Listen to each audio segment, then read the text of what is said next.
just do some better inner parenting, right? You just gotta parent yourself. You gotta take care of your inner child. Platitudes, aren't they, my friends, until we actually learn what the heck these things mean. So, yes, it is true that it is intuitive in us that we are healers, we know what we need, but also if we don't know how to contextualize the tools that are so innate in us, we have no idea how to use them and they don't make sense. So this is why we actually do need some sense of community, some sense of guidance on this little healing journey we're all on, lest all of these various things just become big old platitudes that never turn into actionable skills that we can use to see real differences in our lived realities.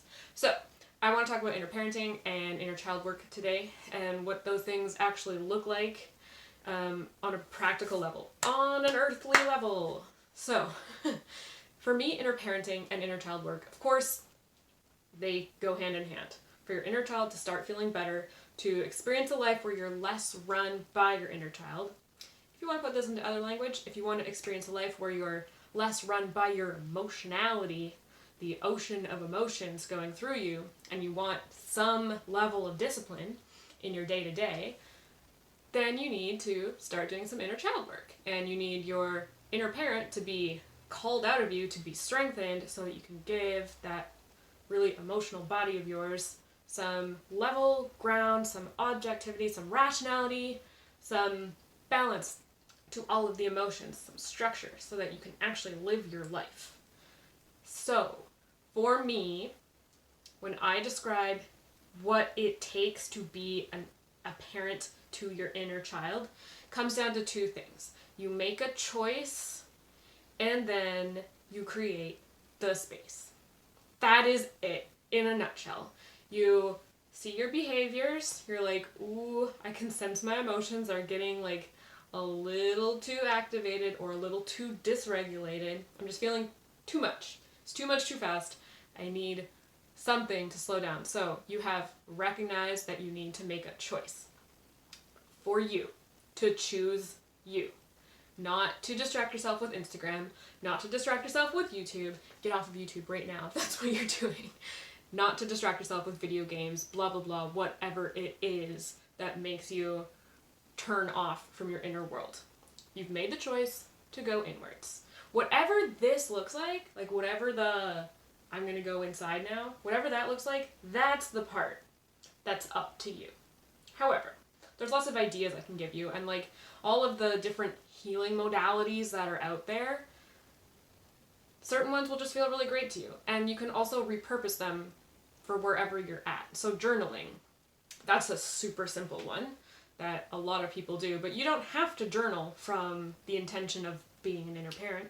You can just journal to get stuff off your chest. You can journal to try to make sense of something. There's so many different ways that this is going to show up for you. So, for the purpose of this video, I'm going to pretend that you are feeling overwhelming sadness, and we're going to tackle that problem as if it's a real problem. So, overwhelming sadness is happening inside of you. It's happening in front of a friend. It was triggered by a thing that they said. You are at your friend's house right now. So it's not like super ideal. Let's make this realistic, right? Because sometimes our worst emotional storms, or the ones that scare us the most, come out in places where like we don't have all this perfect opportunity to take space for ourselves.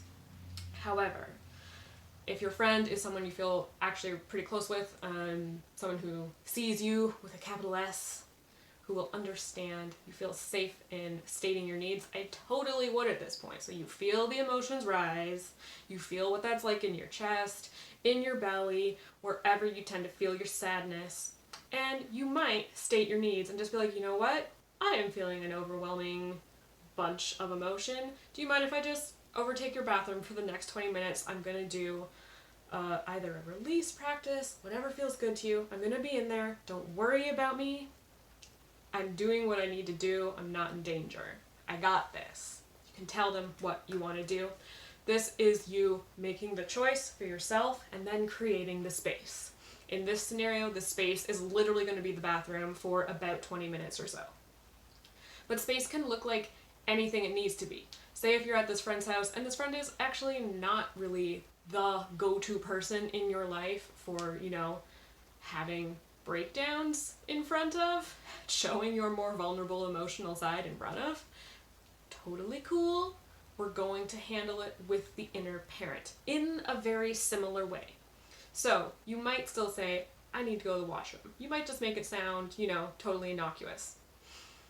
In the washroom, find some grounding stuff. This is what I do, so this is me making the choice to go inside without going into a release practice or something, big and cozy like that, because maybe we don't feel safe being expressive here.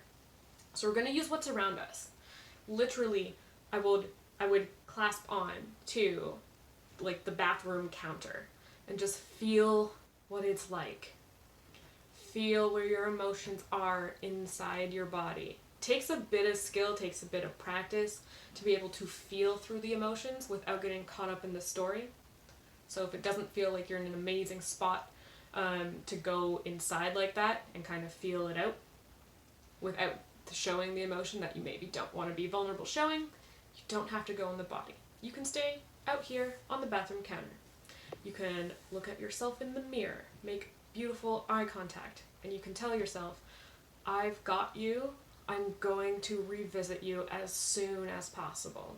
Soon as you get home that night, maybe, you're going to go to your actual safe spot and you're going to make sure these emotions get heard.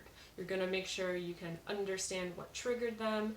You're going to see this younger part of you express itself. You're going to feel these emotions come out. You're going to let them come out. So you're making the choice and you're making the space. In this case, the space is going to be later.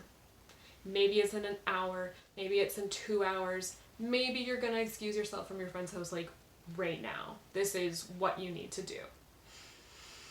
So it's those two things. This is an example.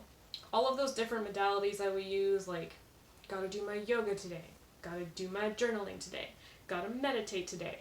These things are completely pointless if you don't actually have the intention of addressing your real felt needs with them.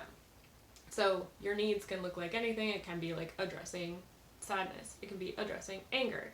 Maybe today you're doing yoga that looks, slower, faster, whatever, because you're feeling a lot of joy and you want to let it come out. So just always attach whatever modality you're using to an actual lived experience of an emotion. Make sure it's there for an active reason, not just like an outwardly prescribed thing that's gotta be done.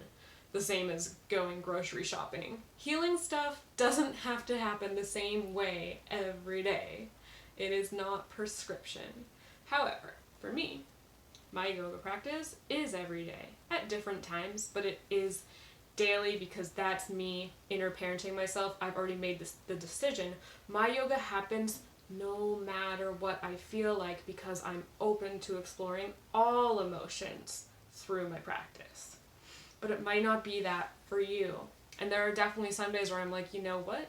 The whole movement thing, it's not happening today. And that's totally okay. As long as you're willing to let the superficial actions of your practice move and sway in and out of what you need, you're actually becoming a more flexible, agile person.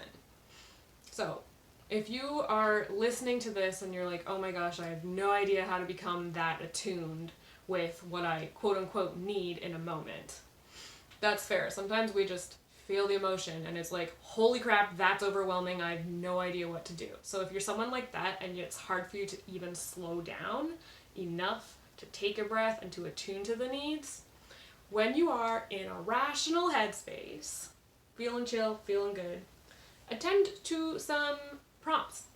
My favorite one is to get clients, because I do this a lot with people in my coaching. I get them to make a list of what their perfect parent is like, what that parent is for them in almost every emotional scenario possible. And as much as possible, use it on like your real lived emotional past. So map out what your sadness looks like. And then what does this almost like ridiculously ideal parent do for you when you're feeling the sadness? This is not really based off of a real parent. You don't have to know this person. This is like the symbolic mother, the symbolic father. How emotionally attuned can that symbolic mother be for you? You can be as wild and crazy as you want here. The point is that your list becomes as accurate and as nurturing and as cozy and wonderful as possible. And also, if you're imagining, what do I actually really need in order to feel safe being more disciplined in my life, you're going to be writing out some harsh truths to yourself, some radical honesty. Like, I can see when I kind of like go into my super overly emotional space in front of my partner, I can see that that's actually me neglecting myself and hoping that he will figure it out instead of me. And I want to make a plan for the next time I feel that way, a way for me to catch myself. So, part of it is, yes, adding more love, more softness to our life, but also that loving discipline, which you might have heard Dr. Nicole, the holistic psychologist, talk about. She talks about loving discipline a lot. It's so necessary, and this is how we get to break the bond of codependent relationships, where we're always looking for other people to fulfill our needs. We get to feel, what's it like if I actually thought of a creative way to have my own back? So for me, I can give an example of me and my loving discipline. I used to give myself so many excuses around my anger. My anger is probably my most prevalent, leaky emotion. One that I hope other people will experience and kind of take as a cue of oh, I need to take care of this girl for her. I need to take care of this grown woman for her because she's too stressed, she's in too much pain. So I would either give myself the excuse of I'm too hungry to take care of myself in those moments. I'm too overwhelmed by a messy kitchen. I can't do it. There's too much stimulus. I'm too much. The world is too much. Someone else take care of me. So I've realized my excuses can go on for days. If it's not a messy kitchen, then yeah, it's going to be my lack of snacks that day. It's going to be my hydration levels. It's going to be anything at all. This is not for other people to fix. I've realized this, sadly, only in very recent months. So when I am entering this state, yes, I'm totally attuned already to the fact that it's the overstimulation that is getting me feeling really up. And I need to ground myself. If I'm already way up here, super activated, I'm approaching activation, that's my full capacity to release anger or frustration or whatever, I'm gonna balance it out with some grounding. I literally picture my ideal mother. She is 11 feet tall, wearing red. She looks like me, but more Greek goddessy.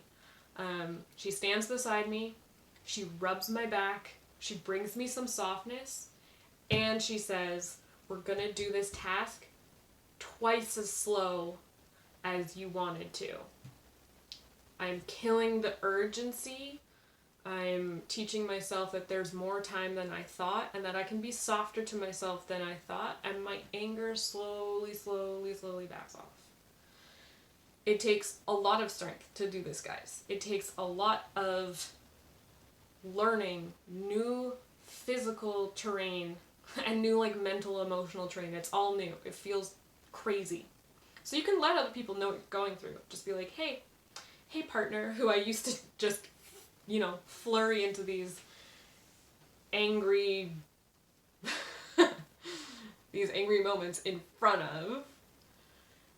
I'm trying a new mental game with myself. So if you see me kind of just taking a moment of silence and staring at the counter, staring at all the stuff that needs to be cleaned and just going ugh, for a moment, know that I'm working on it. I don't need you to interact with me at that time. I am trying to work through something. Or you can ask for whatever you need. Maybe I do need you to actually physically rub my back. If you see me just deer in headlights trying to change my mental state. You can ask for whatever you need. But people should be there as a support for you. Not as your actual oh God, she's gonna blow, I have to do this now, or else. These kind of moments, we can do so much better for ourselves and for everyone else in the room, guys. And it really is a massive benefit to you. It is so massive to know that you don't have to live in the same emotional terrain that you used to find so much like chaotic comfort in. Like, I don't have to experience anger if I say no. If I slowly hold myself through the process of releasing it, I don't have to be controlled by that emotion. It's liberating. It takes work to be liberated. It takes planning and patience and attention to what you want, the goal, the emotional goal. So this is inner parenting. These are all just examples of what it means to actually do the work. Hopefully that was some good examples of like physically in real life what it's like to kind of slow yourself down, take a moment and recalibrate, and what it actually means to recognize your inner child's emotional self and to call on the inner parent. So make the choice and make the space. Make the choice to go in, make the space to express, or to make a new decision for how you're going to react emotionally. So, hope this was helpful. If you guys have any questions, please leave them in the comments below. That would be so lovely. I'm totally willing to take topic requests if you guys have questions around this stuff. And as well, there will be a link to my Instagram. I'm on Instagram like a lot, like 5 times a week or so. I'm on the gram either live or just doing some posts. So feel free to follow me on there. I'm also going to link to my website all about my program called Unearthing Yourself, where I teach everyone and anyone who is experiencing consistent relationships in your life where you're putting other people's needs before your own and you want to start tuning in to yourself a whole lot more, changing those old relationship dynamics into something new. This is my passion. This is my specialty. So the link to my website where you can book a call with me to talk about your particular situation will also be down below if you would like to subscribe. I would appreciate it so much, and new videos will be coming out a couple of times a week. I'll see you guys next time. Thanks.